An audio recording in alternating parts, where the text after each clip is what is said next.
Season 2 is announced finally. It has arrived on the 14th of February. We're getting a lot of amazing things. Now let's go through the patch notes together if you haven't had time to look at it, because there's some redeployment balloon armored transports, new weapons, new POIs on the map. So a lot is to come. We're getting essentially the changes that we're having in Verdansk already, that Verdansk from version 1 has been changing every single season. And that's what we're going to be seeing with season 2 now. And we obviously hope that they're going to fix a lot of the bugs, because right now console players are still suffering and the game is still for some people rather unplayable.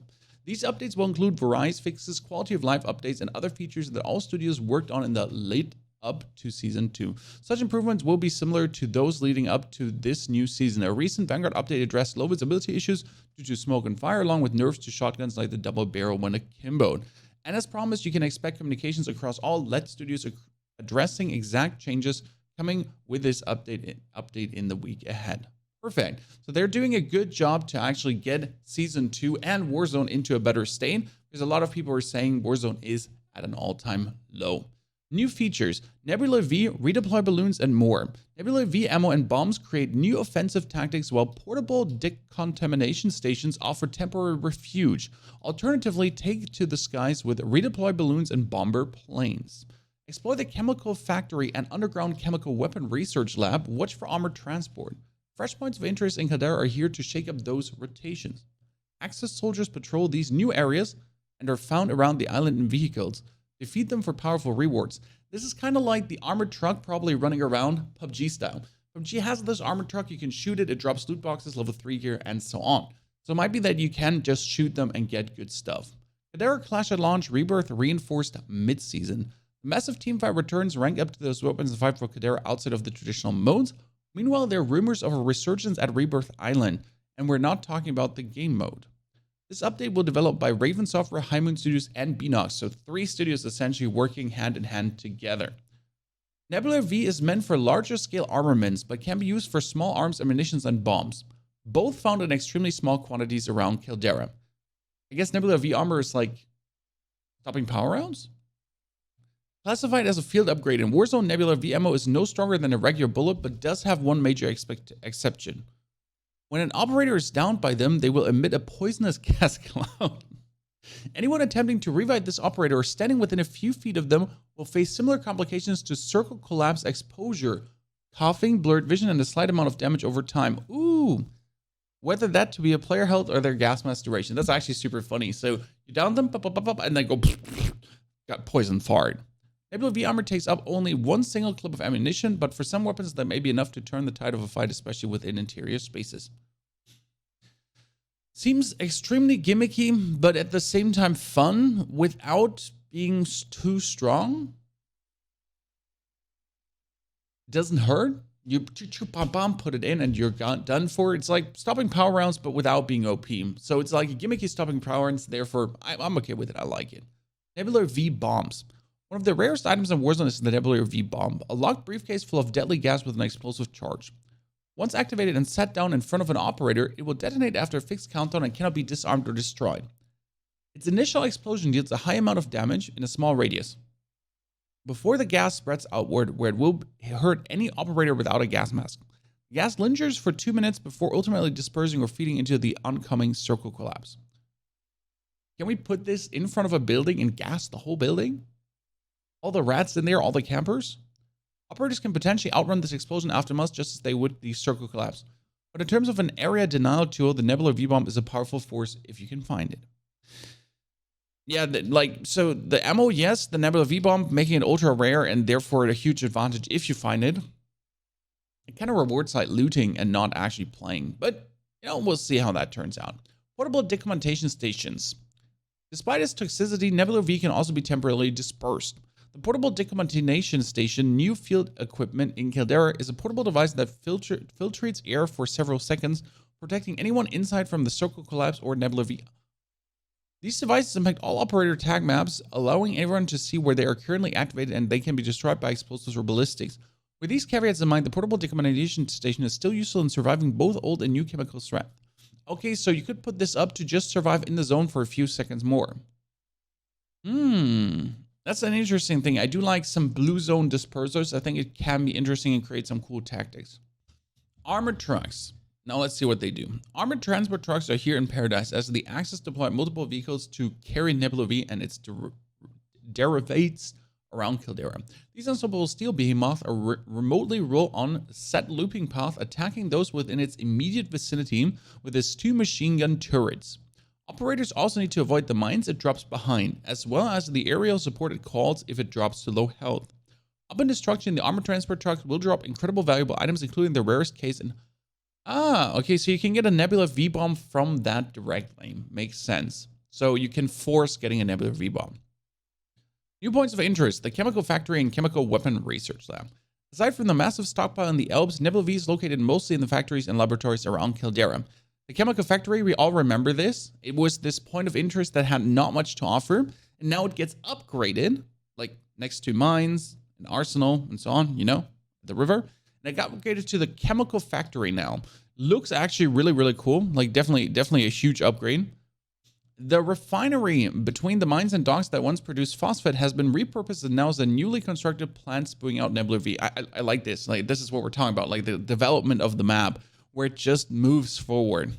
This newly Chemical Factory has a similar layout to the location it replaced, but with several notable differences, including enemy soldiers who protect the facility and a trap that can be sprung in the central building.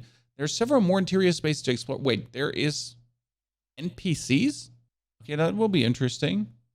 There's several more interior spaces to explore from the main factory floor to the watchtowers with impressive sightlines over the facility and its surroundings.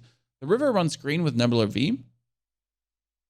Byproduct, but it's completely harmless. Squads who infiltrate this highly lethal area will walk away with more valuable loot on average, which may help in the ensuing fight against both the Circle Labs and Nebular V Bombs. Then you have Underground Chemical Weapon Research Labs.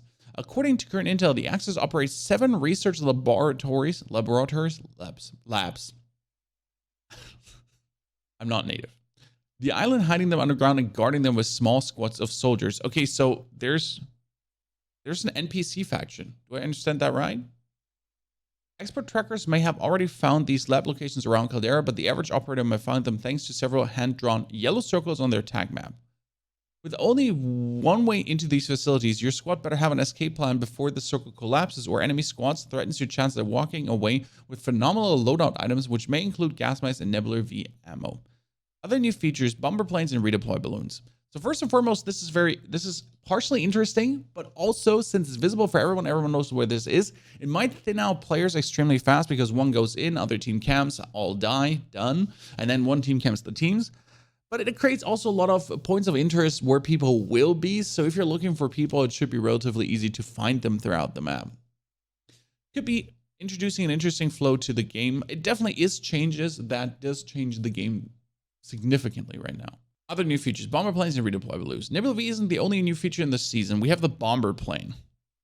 The second aerial vehicle in Vanguard mode in Warzone, the bomber is formidable air-to-ground star capable of leveling infantry and vehicles. Bombers can also destroy loadout drops. Interesting.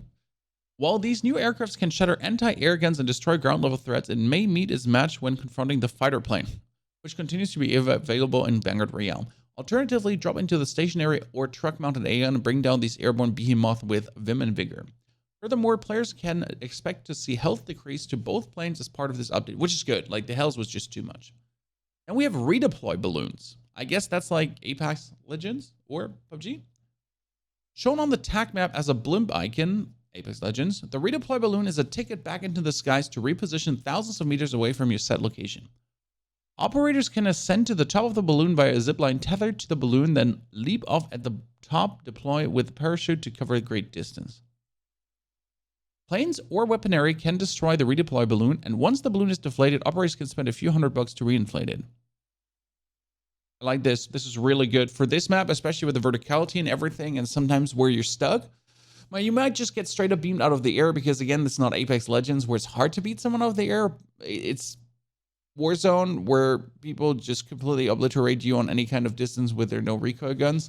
So High risk, high reward, but it's kind of like fun to have them around the map. So I do like the idea of redeployed balloons. This actually fits very well. Thanks for just taking a feature and making it your own instead of just trying to reinvent cool, unique things. I like also the deflate part. So if someone is there, you just down it. And then if it pops up on the map again, you know someone is there. New modes. Caldera Clash kicks off Season 2. Rebirth Iron Trials duos set to begin. Caldera Clash is going to be like a big mode where up to 48 operators divided into quads. A deathmatch with wild events and power-ups. An evolution of Clash Verdansk 84 that everyone actually liked and was in Rumble before it, Caldera Clash allows operators to drop in with their custom loadout, which can have any weapons from Vanguard, Call of Duty Modern Warfare to Vanguard. That's good. So you do then get points and you can level up your weapons. That's good. Rebirth Iron Trials. Okay. Developed by Beanox based on Raven Software's Iron Trials 84, Rebirth Iron Trials is a battle royale variant custom-made for highly competitive players. Featuring its own set of weaponry from Call of Duty Black Ops Cold War and numerous rule changes that increases the time to kill, this mode is built for the most hardcore members of our community. Rebirth Iron Trials is actually going to be fire. We know Rebirth, like, really, like, small TTK and everything, but Rebirth Iron Trial duos, that could be crazy. So those who want to wait to learn more about this mode needn't worry. This is a duo mode, 20 quads of 2 for 40 operators total. And use the similar circular collapse and speed. This is going to be very good. Like, Iron Trial is fantastic already, and on Rebirth, it's going to be interesting. Stay tuned for patch notes Rebirth Island mid-season update. So Rebirth Island is going to change as well. As Caldera's secrets come to light, something lurks within Rebirth Island's shadows. Accept substantial changes to the prison island during the mid-season update, which is needed. The map needs to change. Expect more intel about the reinforcements to come mid-season. Okay. Vanguard multiplier, not interested to me. We're getting also a new faction, the SOTF Yeti. 3 new operators available in the Battle Pass. That is Anna. We're getting Thomas and Gustavo dos Santos, who actually looks like the South African guy with a mask as well. Just ask Gustavo dos Santos. Instead, pretty much. But hey, it's the same. We get 4 new weapons. The M40 on launch assault rifle. Okay.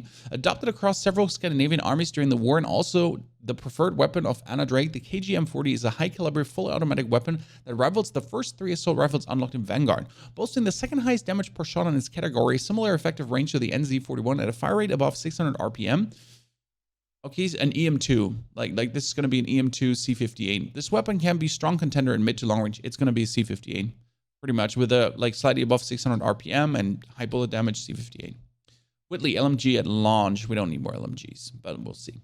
The Whitley represents one of the first machine guns ever used in warfare, rivaling its Battle Pass brother for a strong mid to long range tool across all 3 game modes. Despite its age, this LMG is highly customizable and even its base form provides a niche role with the best damage per shot compared to its 4 Vanguard competitors. This weapon may have great potential across Vanguard and Warzone, but if you have skills like Thomas Bolt, the Whitley may soon become your favorite weapon. We get an Ice Axe, unnecessary. Armguard 43 SMG, that's going to happen in season. Only produced in small quantities, this advanced submachine gun gave insight into how modern close quarter combat armaments could function, even though its design was never built up in the decades to follow. Due to this prototypical nature, more research is needed on its available attachments and effectiveness in live fire scenarios. The Armguard 43 can be unlocked in one of the 2 ways, through an SMG-based challenge or via store bundle. Yikes. Good. That's actually really exciting. I mean, Season 2 has a lot to offer. I do enjoy the balloons and everything, so the gameplay, the flow of the game could significantly change to this, and a lot of the complaints were obviously that you couldn't really move over the map good, and now with these changes you might. We also get significant map changes. Rebirth is going to get changed, and Iron Trials Rebirth. So I do think there's a lot of interesting stuff coming. The Caldera Clash, definitely for a lot of people to level their weapons that haven't had a chance to level their weapons yet. All in all, I do think postponing Season 2 was important so we get a banger. And this seems to be a very significant season, not like some of the last season where it was like, oh, that's it? Useless? Good. No, there seems to be significant stuff happening. We have major gameplay changes. Get the trucks, get the balloons, get the Nebular gas, use the Nebular gas to kill people, survive in the blue zone, some more It's Iron gameplay to actually, camp in a building for a little bit longer with that thing, draw people out. Intriguing. What do you think, guys? Definitely drop in the comments below. What do you think? What is happening for you? Do you enjoy these changes? Are this something you're interested in? Have you given up on Warzone already, or are we all looking forward to it? Also, guys, if you're actually in the Activision store, don't forget to use code PonyHof. I'm not allowed to talk about this actually very much because it's not available in Vanguard yet, but there's a code PonyHof that's working all in caps lock with a 4WNY. You know how it's written? It's actually the channel name too. Wish you a fantastic good day. Don't forget to subscribe for more covering everything Season 2 related and leading up to it. Thanks for watching this. Gun Doctor out. Have a fantastic day.